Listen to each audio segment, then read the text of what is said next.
Неге Алла кейде біз қалаған нәрсені бермейді? Сіз бір нәрсені қатты қалап, ол үшін қайта-қайта дұға жасадыңыз ба? Бірақ болмады. Сол кезде ішіңізден, неге Алла менің дұғамды қабыл етпеді?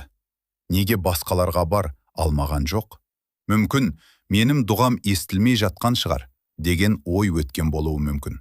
Бірақ бүгін сізге бір нәрсені айтқым келеді.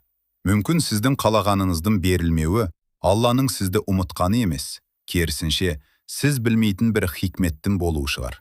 Ал бұл жерде Алланың бір көркем есімі ерекше ой салады. Әл-Хаким деген кім? Әл-Хаким Алланың көркем есімдерінің бірі. Мағынасы аса дана, барлық істі хикметпен жасаушы. Адам бір нәрсені қалайды, ол нәрсені өзіне пайдалы деп ойлайды. Бірақ адам болашақты білмейді. Алла біледі. Біз бүгінгі жағдайды ғана көреміз, ал Алла оның басталуын да, нәтижесін де біледі. Сондықтан кейде біздің неге болмады деген сұрағымыздың жауабы, сен оның барлық нәтижесін көрмедің болуы мүмкін. Біз неге қалағанымыздың бәріне жете бермейміз? Бір мысал елестетіңіз. Кішкентай бала қолына пышақ алғысы келді делік. Ол оны әдемі нәрсе деп көруі мүмкін. Бірақ ата-анасы жоқ дейді. Бала үшін бұл көңілсіздік, ал ата-ана үшін қорғау. Сол сияқты біз де кейде Алла неге бермеді деп ойлаймыз. Бірақ біз өзімізге зиян келтіретін нәрсені пайдалы деп қабылдауымыз мүмкін. Сондықтан әрбір болмады, міндетті түрде жамандық деген сөз емес. Дұға қабыл болмады деп ойламағыз. Ең маңызды нәрселердің бірі, дұғаға жауап беруді тек біз қалаған нәрсенің дәл сол күйінде берілуімен өлшемеу керек. Адам, мен осыны сұрадым, неге әлі алған жоқпын дейді. Бірақ Алла құлына не пайдалы екенін жақсы біледі. Сондықтан дұға жасағанда, уа Алла, мен қалағанымды ғана емес, мен үшін қайырлы болғанын бере көр деп сұрау, жүректі тыныштандыратын үлкен тәуекел. Өйткені біз қалауды білеміз, ал Алла қайырды біледі. Кейде жабылған есік қорған. Өмірімізде бір есік жабылған кез болды ма?